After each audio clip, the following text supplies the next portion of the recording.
In your morning news now, an arrest warrant has been issued for a man accused of an attempted homicide in La Crosse. Police are searching for 43-year-old Freeman Cole. He's accused of beating and trying to strangle a woman to death in a storage garage back on October 3rd. According to the criminal complaint, Cole asked the victim for a hug before stepping them both inside the storage garage and closing the door. He then allegedly tried to strangle her while hitting her in the face and head with a closed fist. The complaint says the woman pretended to lose consciousness so he would lower her to the ground. When he did that, she screamed for help.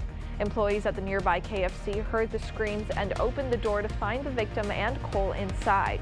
Cole then fled the scene on foot, and police are trying to find him. He faces attempted first-degree homicide, strangulation, and suffocation, as well as false imprisonment. You are encouraged to call Crime Stoppers at the number on your screen if you have any information on Cole or his whereabouts. You can also reach out to the La Crosse Police Department with information.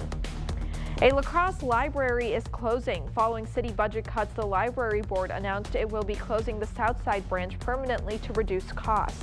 A statement on the library's webpage says that maintaining 3 locations is no longer sustainable.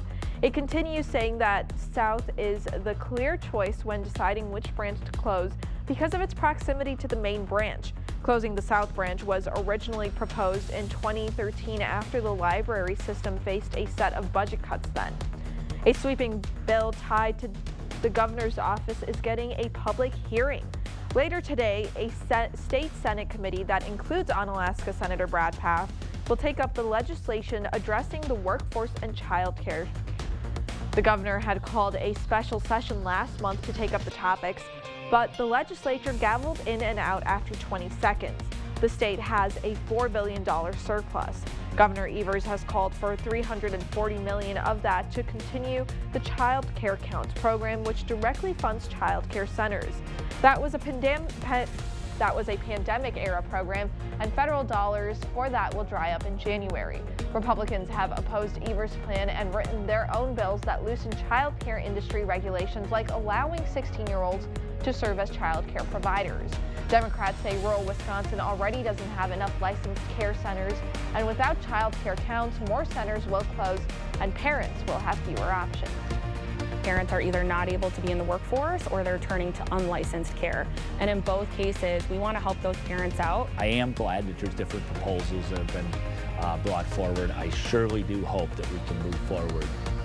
The Center for American Progress reports that in Wisconsin, 79% of mothers with young children participate in the workforce, and 68% of rural families live in places without enough licensed care. Every year, Rod's Ride on Power Sports hosts the Thunder Ride to help area kids with juvenile diabetes.